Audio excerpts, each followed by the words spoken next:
नमस्ते दोस्तों, आज मैं इस वीडियो में सन 2025 के लेटेस्ट क्वेश्चन करा रहा हूं एलसीएम और एचसीएफ के। बिल्कुल लेटेस्ट हैं भाई, ये आरआरबी आरपीएफ कांस्टेबल में पूछे गए सवाल हैं। तो जितने भी बच्चे इस वीडियो को देख रहे हैं बिल्कुल भी छोड़ के ना जाएं, क्योंकि एलसीएम एचसीएफ के बिल्कुल लेटेस्ट क्वेश्चन है, जिससे कि आपको पता लग सकता है कि किस टाइप का पैटर्न एग्जाम में आ रहा है।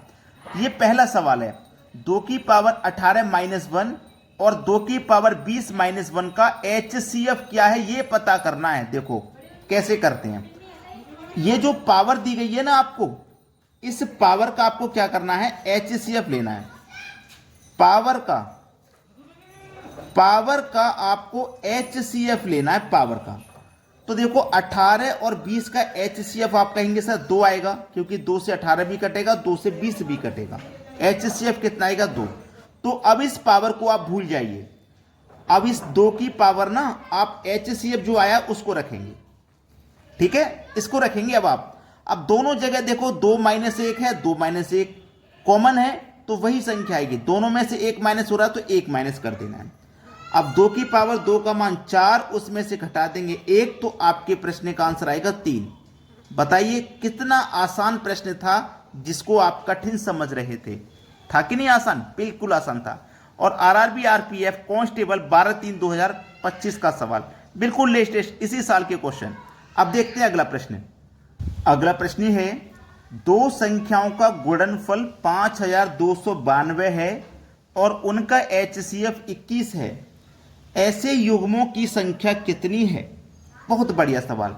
मैंने ये लिखा नहीं है कब आया है, लेकिन सभी प्रश्न ये आए हैं आरपीएफ 2025 में कांस्टेबल के एग्जाम में, ठीक है। देखिए 2 संख्याएं कोई, तो मैं एक संख्या को ए मान लूं, दूसरी को बी।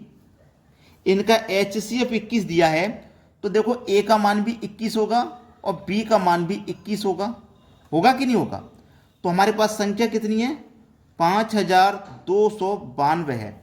तो चलिए मैं इस 21 से इस संख्या को कटाता हूं, ठीक है। इस 21 से इस संख्या को कटाया तो 21 दूनी 44, ठीक है, 21 दूनी 42, सॉरी 10 बचेगा, 10 में 9 लगा दो 109। 21 पंजे कटेगा, 21 पंजे 105, 4 बचेगा 42, 21 दूनी 42। अब इस 21 से काटो इसको, तो 21 एकम 21, ठीक है, 4 बचेगा 42, 21 दूनी 42, 12 बार में ये कट गया। मतलब ए और बी इन दोनों संख्याओं का जो गुणनफल है ना वो 12 आया है। दोनों संख्याओं का गुणनफल 12 है। अब ये ए और बी दोनों संख्याओं का गुणनफल 12 है, तो हमें 2 संख्याएं ऐसी लेनी है, जैसे 3 गुने 4, इनका गुणनफल कितना आएगा भैया, 12 आएगा, ठीक है। हमें ऐसी संख्याएं लेनी है, याद रखना, जिनके पेयर का एचसीएफ हमेशा 1 आना चाहिए। तो देखो 3 और 4 का एचसीएफ 1 आएगा, ठीक है। एक और, जैसे कि मैंने संख्या लूं 12 एकम 12 मैंने लिया, तो इनका एचसीएफ भी 1 आएगा। अंतर की बात नहीं कर रहा हूं, एचसीएफ, ठीक है। 1 और 12 का एचसीएफ 1 आएगा, यानी कि 12 और 1 दोनों की बात करूं तो ये 1 से ही कटेंगे। 3 और 4 ये भी 1 से कटेंगे, इनका गुणनफल भी 12 आएगा। एक और अगर हम संख्या लेते हैं जैसे 1 और 2, तो इनका एचसीएफ 1 नहीं आएगा, इनका एचसीएफ आएगा 2। तो ये संख्या हमको नहीं लेनी है, हमको तो ऐसी संख्या लेनी है जिनका पेयर का एचसीएफ 1 आ जाए। तो हमारे पास केवल 2 ही संख्याएं ऐसी, तो हमारा सी ऑप्शन बिल्कुल सही जवाब है। प्रश्न सभी को क्लियर है, सभी को समझ में आ गया होगा। अब देखते हैं अगला सवाल। अगला प्रश्न है, 2 संख्याओं का अंतर उनके योगफल का 1/5 है और उनका योगफल 45 है, उनका एलसीएम ज्ञात कीजिए। देखो कोई 2 संख्या है, तो मैं एक्स और वाई 2 संख्या लेता हूं, अंतर उनके योगफल का 1/5 है। योगफल कितना है, एक्स और वाई, इनका योग कितना भैया, 45, यही तो है, योगफल 45 है।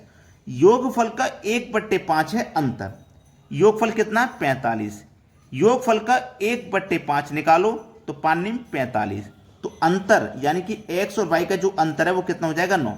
क्योंकि योगफल का है ना 1/5, तो योगफल का 1/5 निकाला हमने, 9 आया, तो अंतर हमारा x माइनस वाई 9 हो गया।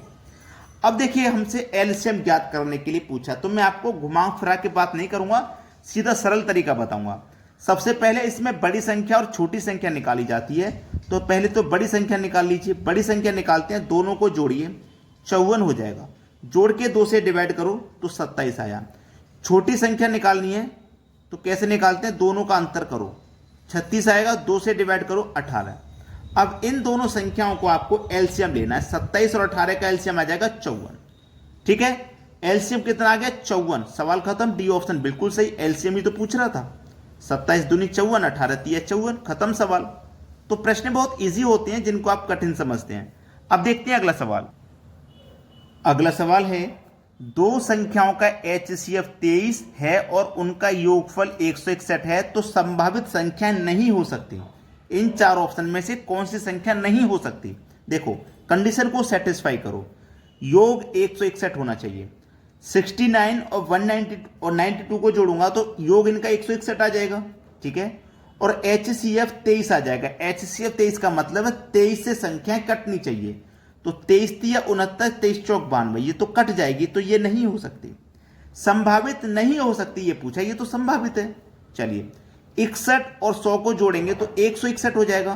क्या 23 से कटेगा ये 23 से नहीं कटेंगे, तो ये हमारा आंसर हो जाएगा। सी को चेक करूं तो 23 दूनी 46 कट जाएगा, 23 पंजे 115, तो ये नहीं होगा भाई। 23 से कम 23 और 23 से 6 बार में 138 भी कट जाएगा, तो ये भी नहीं होगा। संभावित मान नहीं हो सकता, लेकिन ये तो संभावित है। इनका योग भी हो रहा है और ये 23 से कट भी रहे। यही संख्या है जो 23 से नहीं कट रही, तो बस यही सही जवाब हो गया। अब देखते हैं अगला प्रश्न। अगला प्रश्न है, आपको फ्रैक्शन में मान दिया गया है और इसका एलसीएम पूछ रहा है क्या है। अब एलसीएम पूछे या HCF पूछे फ्रैक्शन वाली संख्याओं का, जो पूछा है वो आपको ऊपर वाली संख्याओं का निकालना है। जैसे एलसीएम पूछा है ना, तो ऊपर वाली संख्याओं का एलसीएम निकालेंगे। तो 36, 42 और 54 का एलसीएम निकालना है। तो जो एलसीएम आपने सीखा था ना बचपन में, उसी ट्रिक से निकालिए। 2 से काटिए 18 बार में, ये 21 बार में, ये 27 बार में। फिर 2 से कटाइए, ये 9 बार में, ये नहीं कटेगा। 2 से ये भी नहीं कटेगा। अब 3 से कटेगा। 3 तिया 9, 3 सत्ते 21, 3 नीम 27। अब 3 से कटेगा, 3 तिया 9। अब 3 से कटेगा, 7 नहीं कटेगा। अब 7 से कटा दो। ठीक है, इन सभी संख्याओं का मल्टीप्लाई ही एलसीएम है। इन सभी संख्याओं का आप मल्टीप्लाई करोगे तो ये आ जाएगा 756। ठीक है, एलसीएम आ गया 756। अब एलसीएम आ गया ना, नीचे वाली संख्याओं का HCF लेते हैं तो 25, 125 और 55 का HCF आएगा 5। तो बस 5 से कटाओ इसको। 5 एकम 5, 2 बचेगा 25, 5 बचे 25, 5 एकम 5, 1 बच गया तो 1 ऊपर बटे में 5।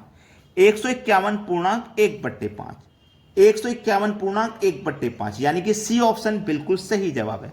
सभी से मैं कहूंगा कि वीडियो को लाइक नहीं किया है ना, तो लाइक कर दो और उन बच्चों तक वीडियो को जरूर शेयर कर दो जो एग्जाम की तैयारी कर रहे हैं। ठीक है, ताकि वो भी सीख पाएंगे कि इन प्रश्नों को कैसे किया जाता है।